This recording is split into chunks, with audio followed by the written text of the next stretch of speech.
California has 4 main production areas for the popular fresh vegetable sweet corn. There are the southern desert valleys, Riverside and Imperial counties, the South Coast, San Diego, Orange, and Santa Barbara counties, the Central Valley, Contra Costa, San Joaquin, Stanislaus, Merced, Madera, and Fresno counties, and the Central Coast, San Benito, Santa Clara, and Alameda counties. In addition to these areas, most counties produce some sweet corn direct for marketing at roadside stands and farmers markets. Sweet corn is actively marketed in direct marketing channels such as farmers markets, roadside stands, and direct to retail. My name is Glenn Stonebarger, and we are in Brentwood, California at G&S Farms. Our biggest crop is sweet corn, but we also grow cherries, fresh market beans, cannery tomatoes. Those are our main products. Glenn says that they try to stay in the marketplace as long as they can, and in order to do that, they start production in mid-April. With an early start, they also rely on strong partnerships to help sell their products. We would go anywhere from farmers markets to all the chain stores. Most of our product is sold west of the Rockies, be it farmers markets or be it one of the major chains such as Safeway. They're all equally as important to us. And typically, if you ever see an ad in the paper, all that business has to be done 3 weeks in advance. Glenn explained that the only varieties they grow are considered high-eating quality varieties. Those varieties are chosen through trials, and they trial 250 varieties annually. Once they choose the variety, they advance it with a seed company. We go through one time, 1 year only, and that's it, and then we work up the field. And we are trying to have every ear identical if we can from emergence to maturity. Earlier, as I said, we're looking at flagging for the appearance. This particular ear has quite a bit of flagging, but we think it's attractive in the store and attractive to the consumer. We want an ear that's filled all the way to the tip, which this one is. We're a little bit on the young side on this particular ear, but this is really what we're looking for, is the tender kernels, not too full. Like I said, this particular ear could have another day on it and it would be at optimum. To establish a crop, they first get their beds ready in the fall before the winter rains. They plant the seeds around February 1st. He explained that with the equipment they have now, they are able to plant with wet conditions. When we go in the fall to prepare the ground, we go in and rip the soil to break up any compaction there is. Then we typically follow with a disc. And after the disc, we come in and lamb plane, and then we make our beds, and then we use an incorporator to get even a finer seed bed. What we're trying to do now, and we're always trying to be on the cutting edge, we're looking at equipment now where we have less tillage. We can go in with one piece of equipment and it will go in and rip the soil to only 10 to 12 inches, and we're hoping with this piece of equipment, it's making a fine seed bed in 1 to 2 passes. After we've gone through with we're trying it now, it's called an eliminator. Following the eliminator, we go in with a rip lister because we've only ripped, as I said earlier, that 10 to 12 inches, and we don't think that that's quite enough. It's close for sweet corn, but we also grow cannery tomatoes, and we think we need to be deeper. And we're hoping that that eliminates some of our passes through the field, where we're going through the field now, say 11 to 12 times. We're hoping to get it down to 4 or 5. This tillage preparation is typically done in the fall following the preceding crop. A great deal of careful attention to detail goes into the planting of sweet corn to achieve high yields, quality, as well as uniformity of maturity and harvest timing. This is what we call a precision planting. That's what it is, and it works with a air vacuum which is that part of the machine right there. And what it does, when the planter starts turning, it picks up the seed, and it gets to a certain point, and we just drop the seed one at a time. Seed from the seed hopper first falls into the seed metering unit, where a suction vacuum holds one seed per each hole before it is released down the seed chute into the soil at a precision distance between seeds and depth. The corn emerges from the soil typically in 4 to 5 or more days depending on temperatures. Years ago we were trying to plant approximately on a 33-inch bed and going 12 inches apart, trying to average 1.5 ears per plant. We have found that the first ear and the second ear are always not the same size. So we have closed down our spacing, and we're trying to get now 1 ear and 1 ear only, and that's more uniformity and better quality. Ear size is still good, flagging is still good, so the appearance in the store is good. But so now we are down to about 6.5 to 6 7/8 spacing on a 33-inch bed. We start off with a 33-inch bed early in the season, and then later in the season we switch to a double row 66.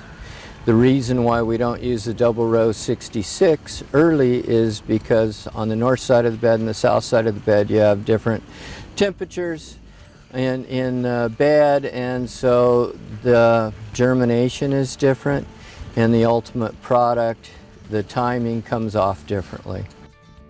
Sweet corn farmers start an early season cultivation for weed control.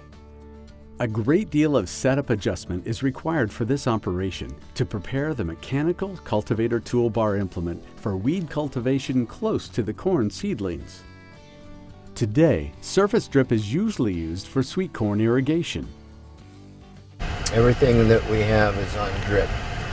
10 years ago in Brentwood there was hardly any drip, and now we've changed over and we have no furrow irrigated crops. Everything we use is drip. We use some different styles of drip. We're above ground on 33s, which is every other row, and the drip tape's in there. We do all our side dressing, fertilization through the drip lines. On the 66-inch, we put one drip line right in the middle. And instead of being on the 66-inch bed, instead of being 33 inches apart, as we are on the 33-inch beds, we shrink it into 25 for better penetration of the water from the drip. Marketing ahead of harvesting sweet corn is a critical part of the production cycle or process, and involves the establishment of long-term relationships of trust with various buyers, plus very timely advertising just prior to harvesting. We do all of our own marketing. We don't essentially use any brokers. We do it ourselves. Well, we do everything from farmers markets, who we go to ourselves. We go to quite a few of those, and then we also do a lot of business with most of the major chains. Harvesting sweet corn is a labor-intensive operation that involves careful, close scheduling and coordination of harvest crews, equipment, cooling facilities, and transportation. So typically we're harvesting for a couple-month period. We're going 24 hours. It is key to harvest corn when it is cool in the hot summer months. The best time to harvest begins at 7 o'clock at night and finishes at 3 in the morning when the corn is at its coolest. Corn yields vary widely depending upon the stand, growing conditions, weather, and marketing channels.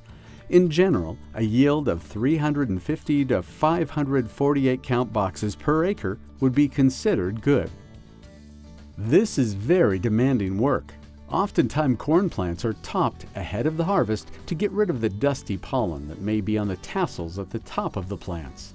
Each harvest worker chops off the corn ears with a machete and loads the ears onto the harvest trailer where boxes are filled in field pack operations.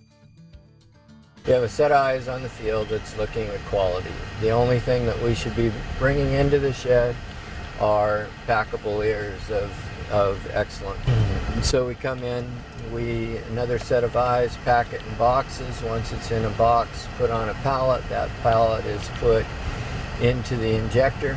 The pallet is injected with a slurry of ice, put in the cooler, and it's shipped. Typically, we ship same day.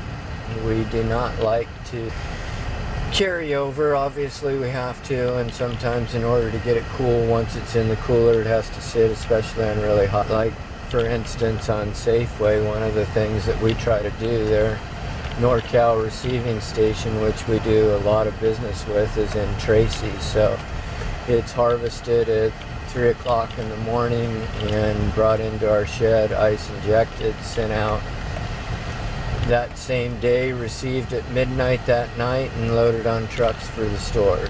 While practical experience crop production training programs are prominent at each of our 4 California universities, a school with a particularly well-known tradition is Fresno State, home of the Red Wave Bulldogs. My name is Jeremy Lewis. I'm the manager here at the Gibson Farm Market at Fresno State. So the Gibson Farm Market is part of Fresno State's 1,000-acre working farm. We have several enterprises here on campus that use student involvement and student education to help produce various products that are sold here at the market. So the Fresno State Sweet Corn started back in the 80s. It was again part of the 1,000-acre working farm. It was a student project that was developed with the education of the students. The corn is a very sweet variety. It began to take off with the community and has now become a community and family tradition here in Fresno. We have folks that line up on day one as early as 3:30 in the morning to get the sweet corn.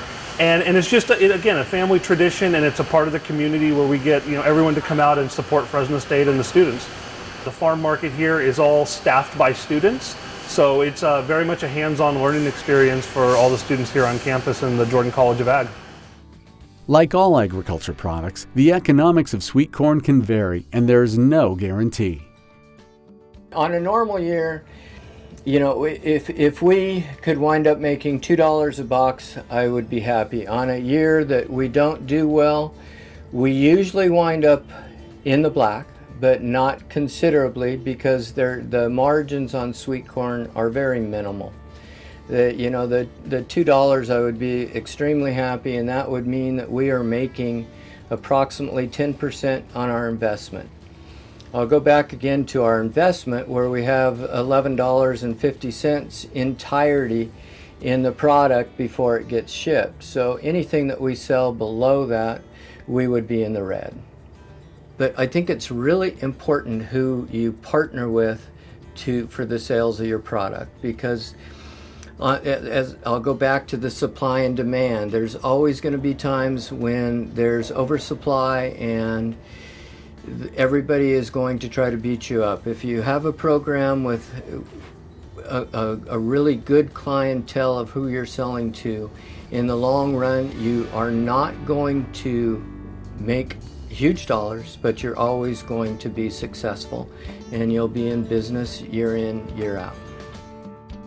This video is dedicated to Dr. Mahlon Hile, Professor Emeritus at Fresno State, who started the Sweet Corn Enterprise Management Program back in the 1980s, and who has had a remarkable impact on thousands of Fresno State students over the years.